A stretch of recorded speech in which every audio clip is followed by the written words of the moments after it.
Hey! How y'all doing? Hey, so this isn't gonna be my usual kind of video, but it's what I enjoy watching, and it has become a new hobby of mine, so I thought it would be kind of fun to share it. So if you don't know, which you probably don't, I really like dolls, specifically ball jointed dolls, and I really like watching doll makers on YouTube, so I decided that I would like to join the club. Please let me in your club. So today I decided I'll make one of my favorite characters from my new favorite show at the moment, Stolas from Helluva Boss.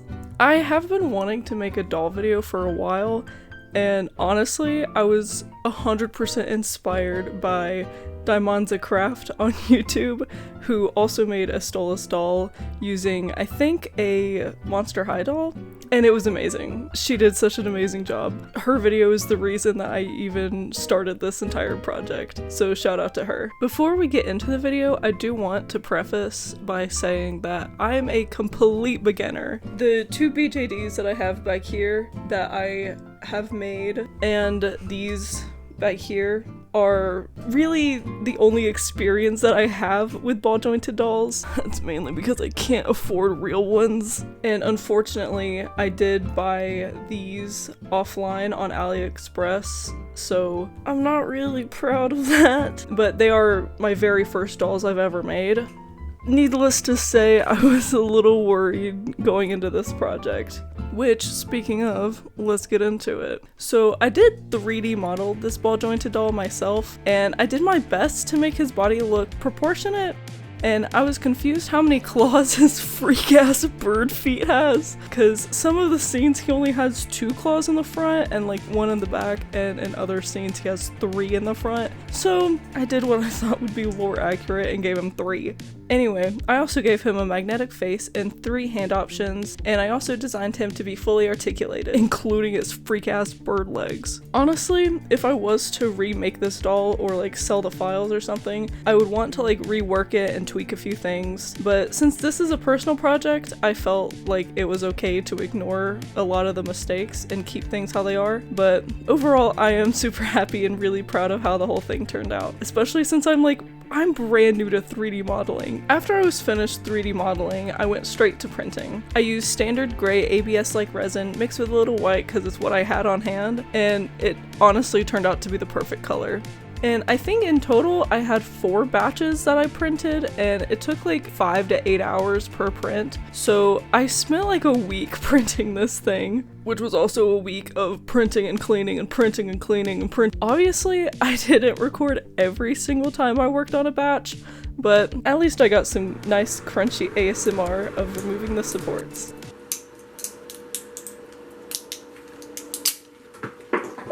I of course had to drop one.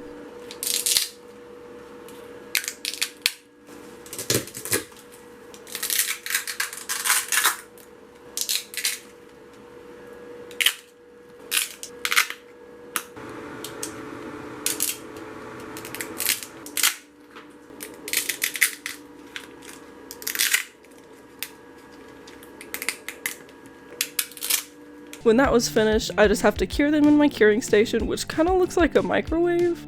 And I was apparently singing in the meantime while waiting. My entire life's been written in silver granadon.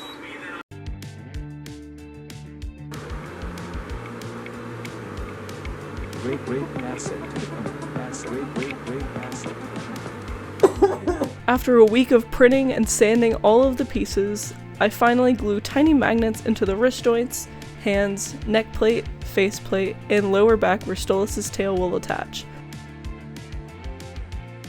And I also reinforced the magnets with some UV resin so that they never come out. Yes, I know I should not have my hand under the UV light. And once I finish with that, I get to painting. As you can see, I gave Stolas a variety of hand poses I can use, so I paint all of them and the wrist joints with 2 layers of black acrylic paint.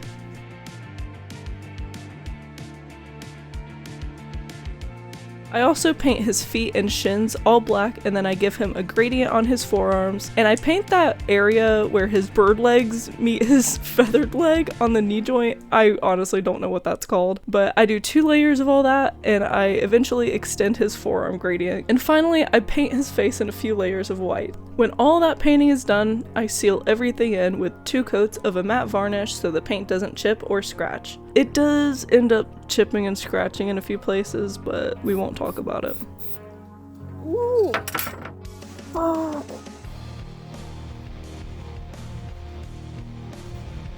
With all that finished, it's finally time to string the doll. I was super scared of whether or not this was even going to work, because if it didn't, the whole doll would be a bust. But anyway, I start stringing by taking a circle of elastic a little bit smaller than the width of the arms and string it through the torso and out of the armholes on either side. Then, like beads, I add the shoulder piece, the elbow, and then the forearm.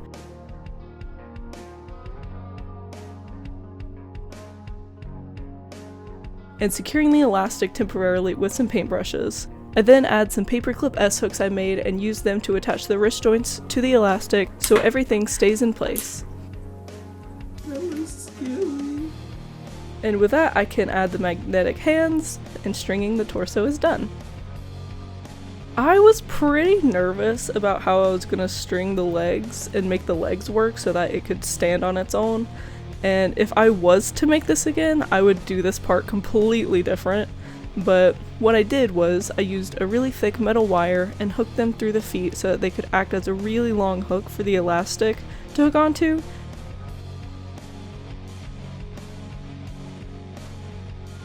And I just beaded the shins and knees onto that wire, and it did end up being really sturdy. Okay, I'm gonna figure this out. I'll be right back. Okay, I think I figured it out. I don't know if you can see that, but a little hook there. I gotta make little S hooks and then string it. I string the rest of the body, starting with the neck plate, into the torso, through the abdomen where I split the string and pull it through both of the leg holes, and then add the hip joints and thighs where I spent a lot of time struggling to add these S-hooks.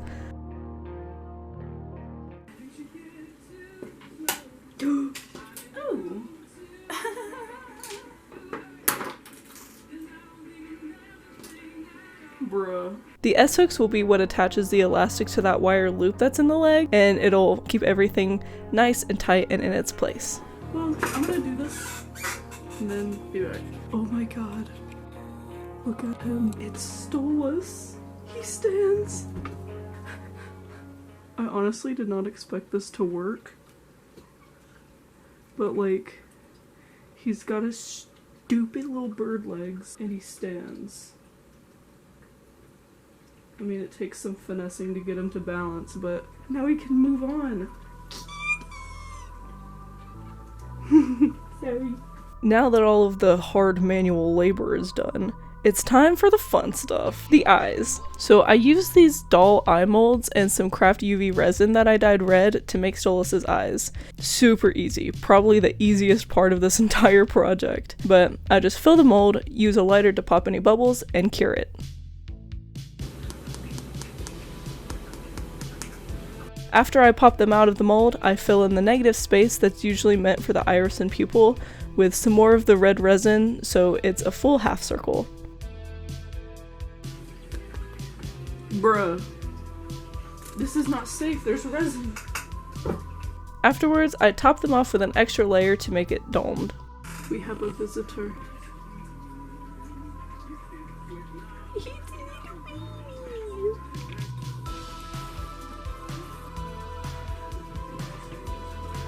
So cute. Oh my goodness, she's beautiful. So cute. So yeah, I ended up remaking them because I ruined the first pair, but it's fine. It's fine. It's whatever. I finished off the eyes by painting a layer of some iridescent sparkly red nail polish onto the backs to give it this really pretty effect. Not sponsored, by the way. I just really love Hollow Taco. Then I make his second pair of eyes that I don't end up using, and voila! Onto the face. I started out by sketching the lines using my watercolor pencils. I line the shape of his beak and his winged eyeliner, and I also make sure to get his eyeliner stripes super even by using a measuring tape and using my kneaded eraser to fix any mistakes. I also darken the crease of his mouth. Then I add his eyeshadow, which I was a little bit confused on the color of it. I should have just stuck with the gray that I started with, but I did use some red mixed with the gray to get the color that I ended up with, which it doesn't look too bad, but I could have done better and it was not erasing very well, so I kept it. Once I finished the sketch lines, I went over everything with black acrylic paint, making sure that my lines are super nice and crispy.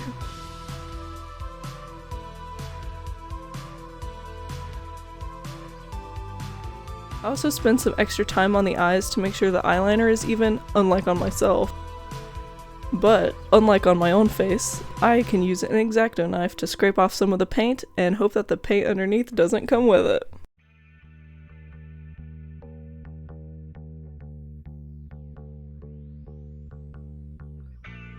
With his face done, I can finally add his eyes and see how he looks. Oh my god, he's so cute!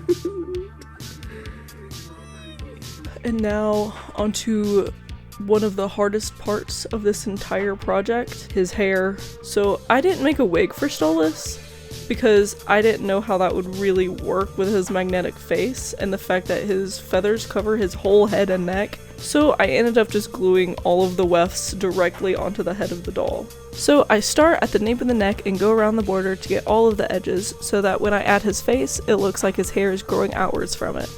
I glue the wefts so that the hair falls forward, and when I fold it back, it looks more natural so you can't really see the glue.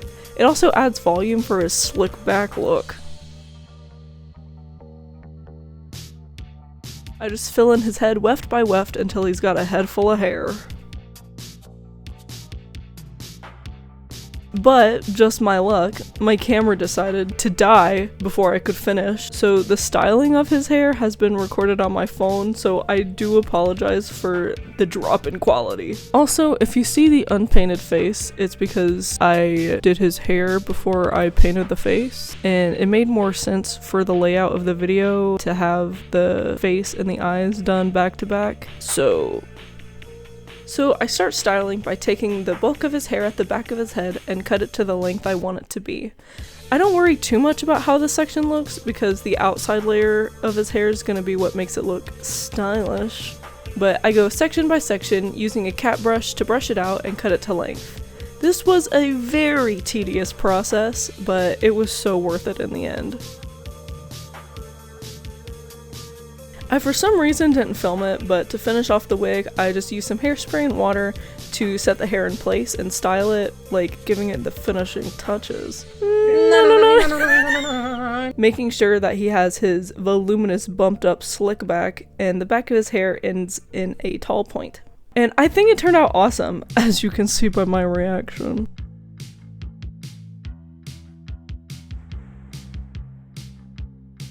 Afterwards, I just add a few more wefts to his neck, covering the joint to make it look more natural, and because it's the only other part of his body that's not covered by clothes, and his hair is done!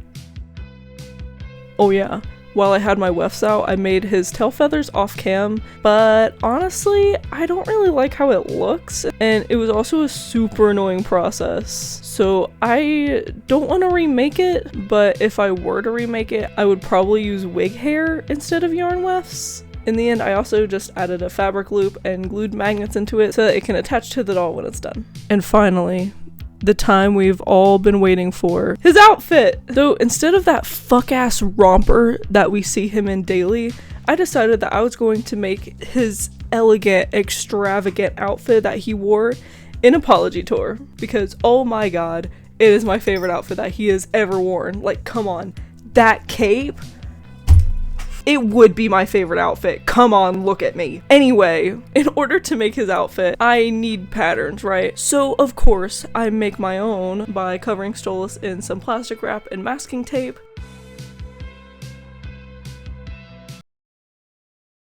Then marking all the lines that I need for the seams, darts, hems, so on and so forth.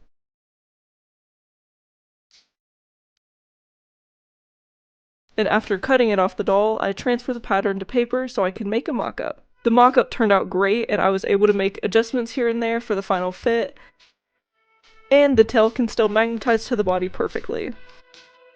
I took a few creative liberties for the outfit that I think make it look more regal and elegant, and I hope you think so too.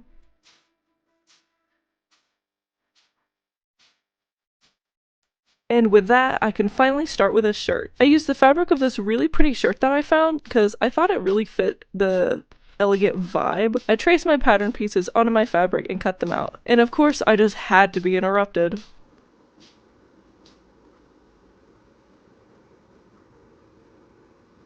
Hey, I can't see. Do you mind? Frisk, stop.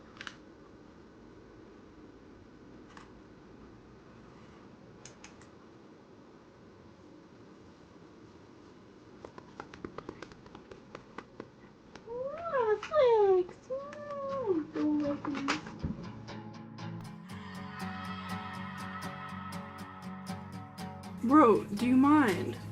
You're about to step in the needles! You idiot! You idiot! When that was done, I lay out and pin the pieces together, laying the two front pieces onto the back piece, good size together, and sew the shoulder seams. I used paper underneath to keep the fabric from being eaten by my sewing machine. Little life hack that I learned from other doll YouTubers. Then I work on the sleeves. I'm giving Stolas puffy sleeves, so before I add them to the shirt, I sew in a gathering stitch to the shoulder of the sleeve, about a centimeter from the edge. And of course, Lil Baby had to supervise to make sure I didn't mess it up. I gathered the shoulder to be about 4 centimeters wide and then do the same for the other sleeve. And finally, I can sew the sleeve onto the bodice, good sides in. But I ended up having to remake the entire shirt because the front pieces ended up being a completely different size from each other, and it was really lopsided. So I remade the shirt by cutting the pattern on the hemmed edge of the original shirt that I used for the fabric and added the collar off cam and hemmed some of the raw edges using seam tape. And now back to the sleeves. I used the elastic ruffles from the old shirt to make the ruffles of a sleeve, and I stretched them out as I sew, which is really difficult. And repeat that for the second sleeve. I can then turn the shirt inside out and sew the sides together.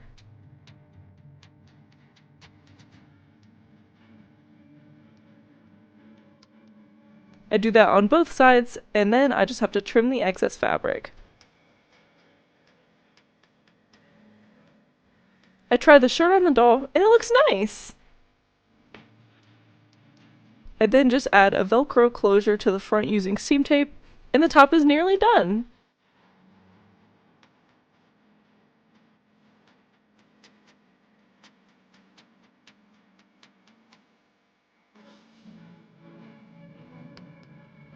For his shirt decorations, I just used some golden elastic, and I hot glue them onto the seam of the ruffled sleeves, just like his shirt has in the show.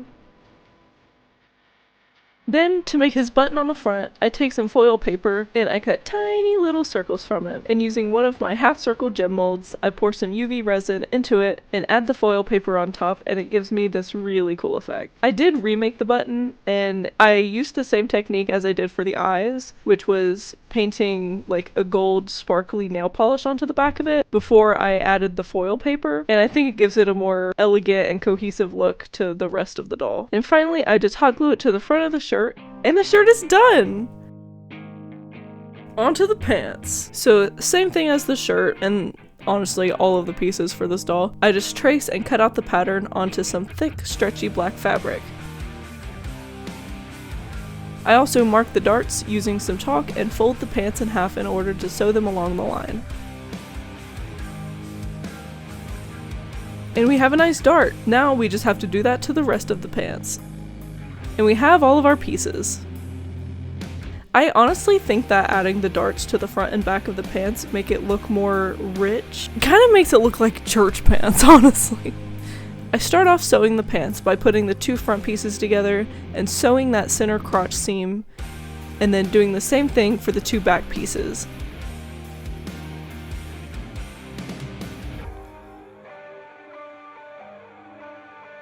Which gives us two halves of the pants. this is when it gets a little bit crazy. So usually when you would get to this step of sewing pants, you would sew the outside seams first and then sew along the crotch seam here to here. But because Stolas has these fuck-ass bird feet, I can't get a pair of pants over them. So my solution to this is Velcro. Instead of having the closure on the back of the pants like you normally would, I made the closure on the sides of each pant leg using Velcro to make it super easy to take on and off. And it's kind of like putting a diaper onto the doll, if I'm being honest. It's goofy as fuck. So I start by sewing the crotch seam first. And of course I had to be visited by my supervisor, Lil Baby.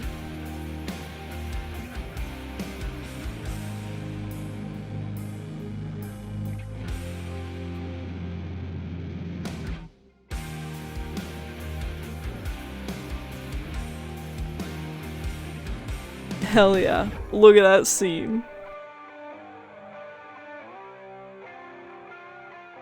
Next, Stolas' pants are rolled up, so to make those without actually rolling up his pants, I used these fabric strips that I made from some stretchy gray fabric that I found, and just seam taped the outside edge so I can sew the unfinished edge to the bottom of the pants, right sides together.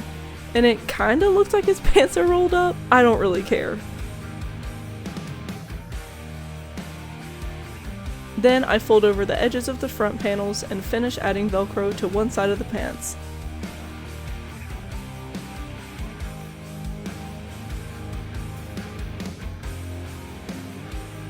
I then repeat it on the other side and iron the raw edges over.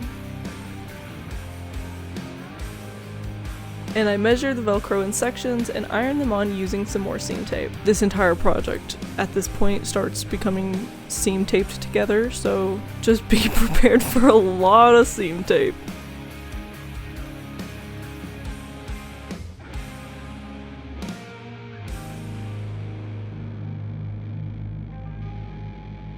I apparently decided to do everything off cam, but here's a fabric strip that I made for the waistband, and I attach it and another one I made to the front and the back of the pants using, you guessed it, seam tape. To finish off the pants, I also make some buttons in the same way that I made the button for the shirt.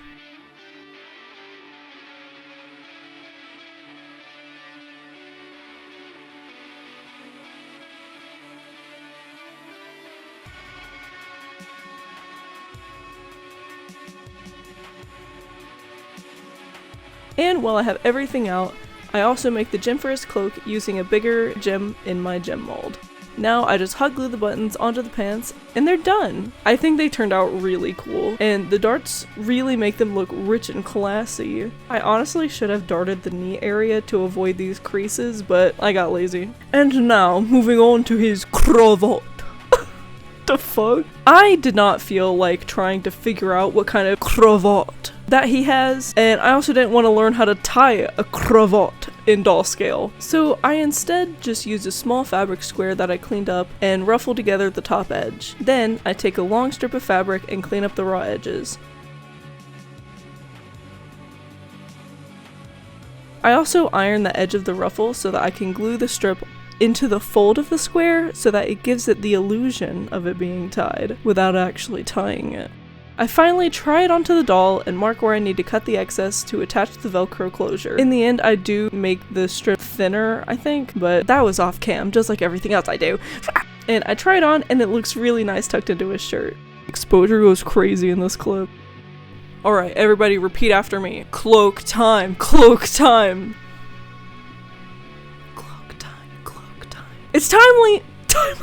It's finally time for his cloak! The piece I've been waiting for. The reason that I wanted to make this doll with this outfit, my beloved. Unfortunately, I did not record much of the process, much to everyone's surprise. But I tried. My friend was over and recording was not a priority, so I do formally apologize. Anyway, I used the same fabric that I used for the pants and this satin curtain that I found that I've had in my fabric stash for years and have never used. And in the same manner as the rest of the outfit, I traced the pattern and cut it out of both fabrics. And time skip a few hours later and it's already mostly done.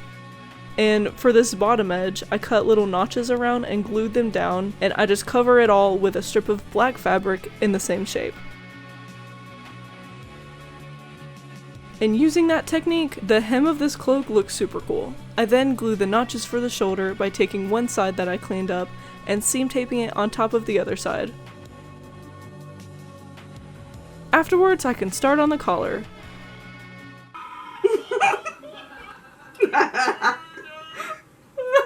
And just like before, trace the pattern and cut it out of both fabrics. Is it about time for a second Dr. Pepper? Thoughts?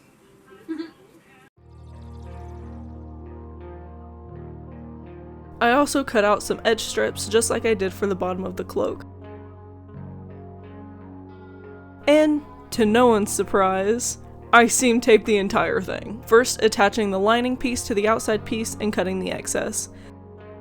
Then gluing the edge strip to the top, and some extra ones to the sides.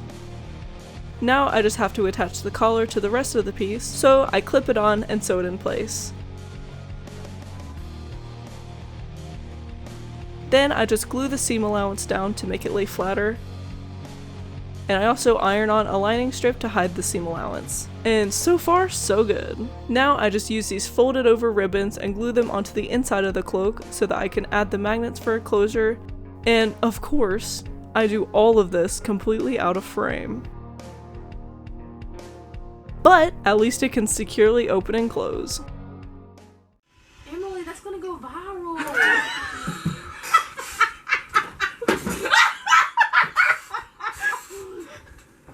Are you proud of yourself? Did you do it? I am. Is he done? Nope. Moving on, I make his jewel that wraps around the collar of his cloak using the resin gem and the gold elastic from earlier. And I first glue the elastic around the gem and a strip to the back of the gem, and then I glue that onto the front ribbon of the cloak. I then take the other side of the elastic and glue it to the other ribbon. I also make his black choker off cam by folding over more ribbon and gluing Velcro to the back just like I did for his cravat. And with that, the cloak is done! And it turned out so cool and it looks so nice. Moving on to the second to last piece of this doll, and the only part of the outfit that I honestly did not have any plan for, the hat. Making this hat took a little bit of trial and error, but to make it I used some thin craft foam and rolled it to be around the size that I think his hat is, and then I go back and forth rolling and trimming until I get a cylinder that I think looks alright.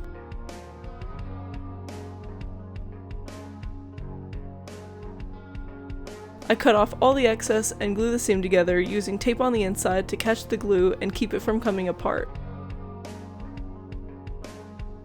I then traced the top rim onto more foam to make the top of the hat that I just fit into the rim and glued in place. I also used the side of the hot glue nozzle to make all the glue nice and smooth. I did end up cutting a notch in the bottom of the seam to make it taper in more, but that could have been fixed before I glued it.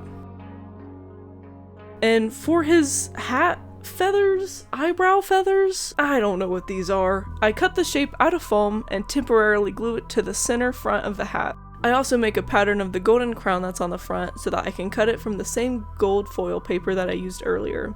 Again, trial and error of seeing how this looks and cutting off more when I need it. I'm essentially just making a test hat right now because I end up realizing a mistake after I finish gluing. But I'm keeping this footage because I, of course, didn't re-record any of this for the final version of the hat. But this is essentially what it'll look like.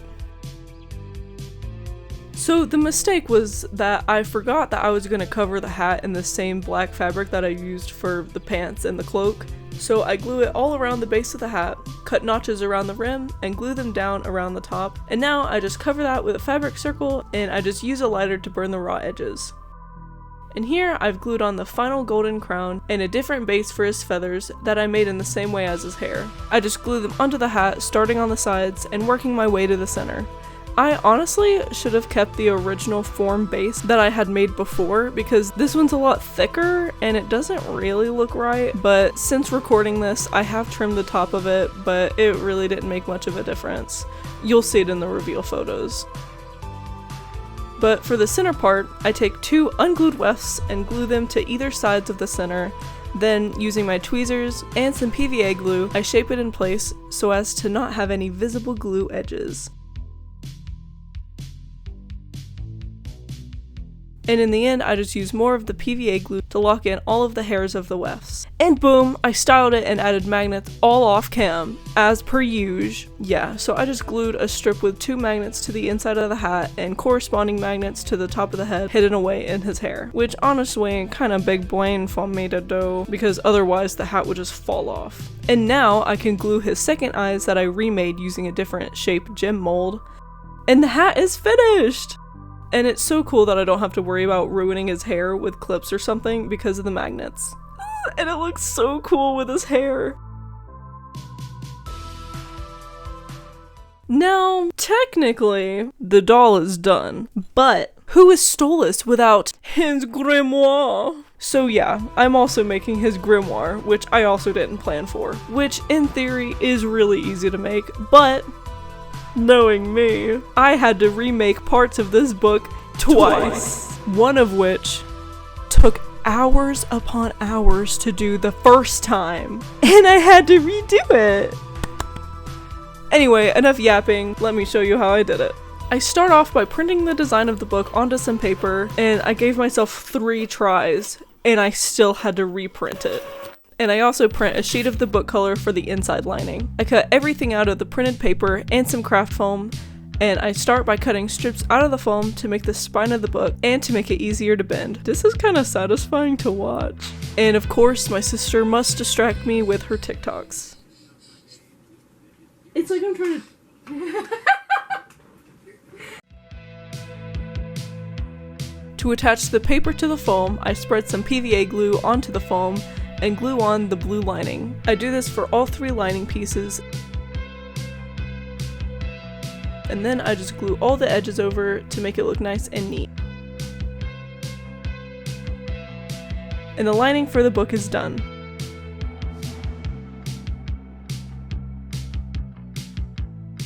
I do the same thing for the outside cover, except it's all in one piece. One piece! And shout out to us for watching Brittany Broski funny moments in the background, my queen. And I once again seal the edges over with some more PVA glue. So I didn't want to make actual pages, but I thought it would be cool to just make 2 thick page sides. So I used some cardstock, I should have just used regular paper honestly, and glued it onto some thick EVA foam. I just folded over all the edges to cover the sides of the foam. I do that a second time and can finally glue the pages onto the book. Again, completely out of frame. Nice. It's definitely not your typical teenager. I also, off cam, cut holes out of the 4 corners of the pages and add magnets so that the book can open and close. Now, onto the most tedious part of making this entire thing. And the thing that I had to do twice because I messed it up the first time, I decided that it would look really nice and fancy-like if I lined the golden design of the book with metallic gold paint.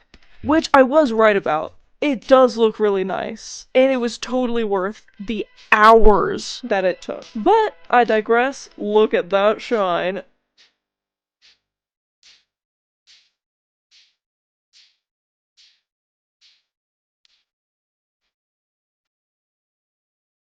And it's pretty much done. I also paint the sides of the pages, and I was visited by Tengu.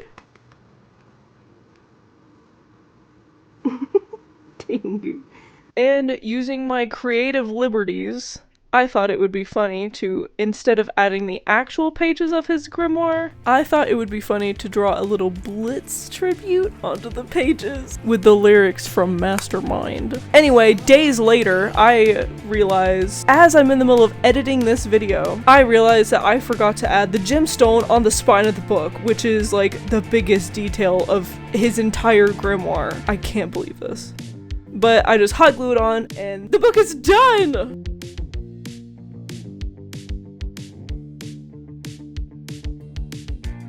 And with that, the entire doll is done, and I can finally put him all together and see how he looks. This was so exciting to finally put this entire outfit on. I had been avoiding putting everything on until this very moment, and it was just amazing to see how it all turned out.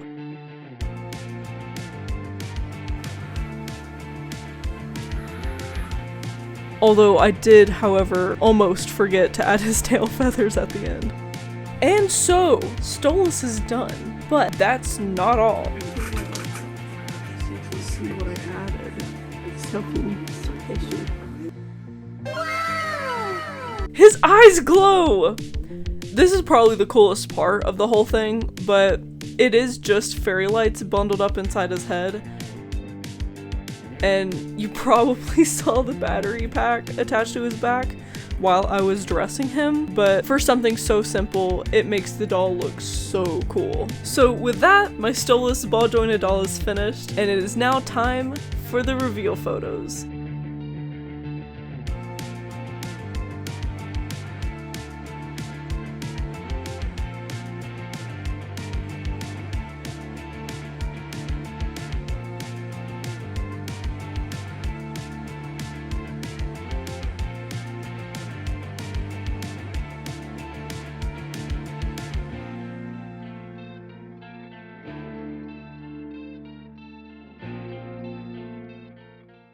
Thank you guys so much for watching and sticking around until the end if you made it this far.